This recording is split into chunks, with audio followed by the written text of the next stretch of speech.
Hi everyone. Some questions are coming in about the Enneagram, and I'm not super clear on all of them, but what I'm going to try to do is try to frame a little bit of this for you so that you can walk through this with a little bit more understanding. And I encourage you to continue to ask questions because I think what I'd like to do is to start answering them via YouTube. It just is a little bit easier for me. I feel like I'm talking to you a little bit. So the first thing that I really wanted to talk about, Karen asked a question about balance and balancing these three centers, which is a really great question because that is really the core of the Enneagram work. And so what I'd like to just kind of walk you through something a little bit here, and feel free to comment, feel free to question more deeply. What starts to happen, particularly as we begin to mature, is that life gives us feedback that we're too mental, perhaps, and not emotional enough, or we might hear that we're too emotional and not grounded enough, or we might hear we're too grounded and not mental enough. And as you mature, you begin to notice this about yourself, particularly, for someone like me who's a mental type, where I can really literally almost fall down at times.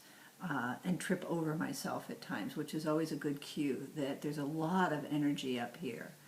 And so what gets lost is this capacity to stay grounded, to feel my feet on the ground, which is why nature practices are very important for me and perhaps for some of you as well. But I know that's one that's really crucial for me as I ground myself outside in the natural world.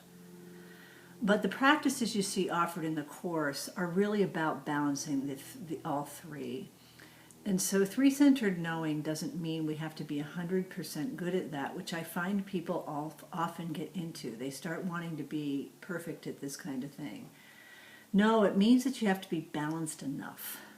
Balanced enough to be able to get into a state of unknowing. And remember, this is a state, and I'll talk more about that in a moment, which simply means you're without cognition and emotion. And because when we're in a conditioned state, the heart and the mind are so full. The energy is just revving so much.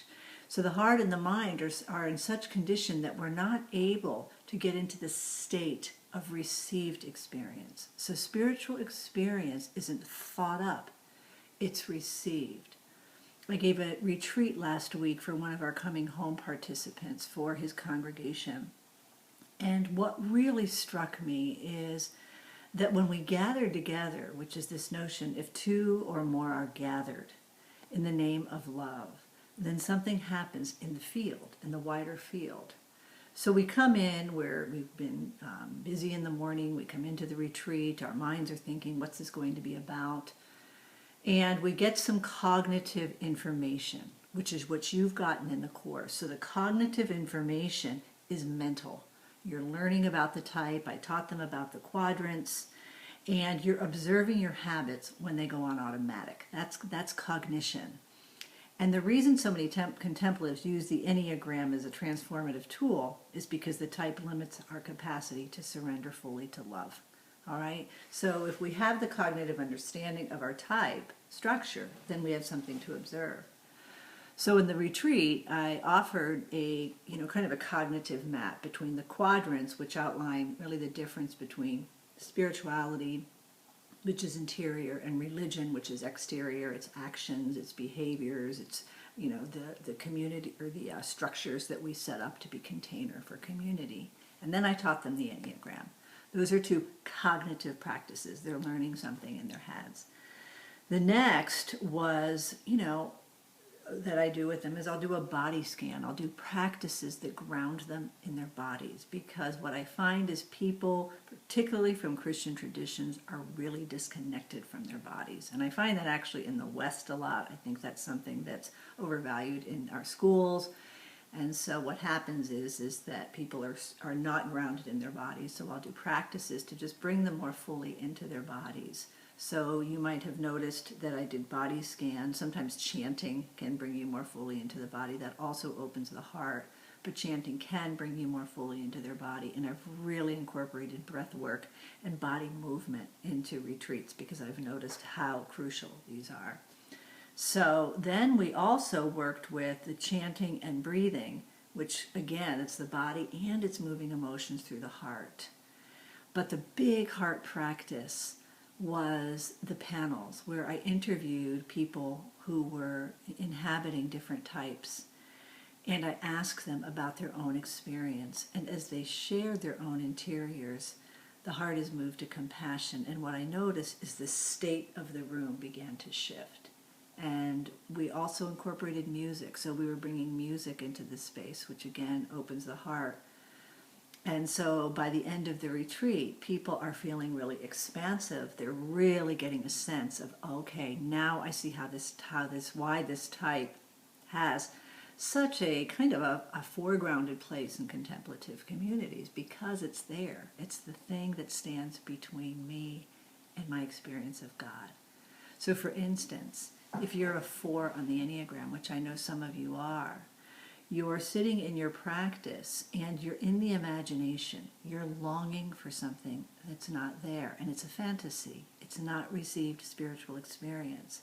So there might be a lot of kind of wondering, is everybody else having this kind of experience? Is everyone else having, something deeper happening inside of them than me?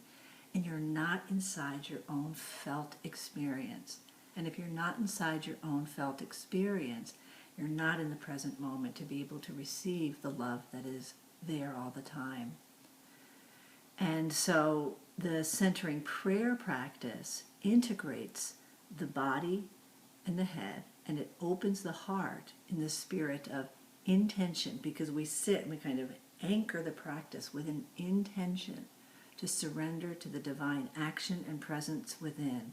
So in other words, we're surrendering to a wider field of love that resists no thought, reacts to no thought, retains no thought, and just keeps on returning to the sacred word in the present moment. Or for me, I return to a felt sense in my body, again, because I'm a mental type. And the most tenacious thoughts are always rooted in your type structure. So just as a review of what I've said today, this 3-centered practice and this 3-centered balance practice is not about being 100% balanced. It's about being balanced enough. And the practices in the course are designed to offer 3 different centers of practice. So it means that you're having a head practice, a cognition practice, as you're learning about the type structure. You're having a body practice through the breathing, the body scans, invitations into nature.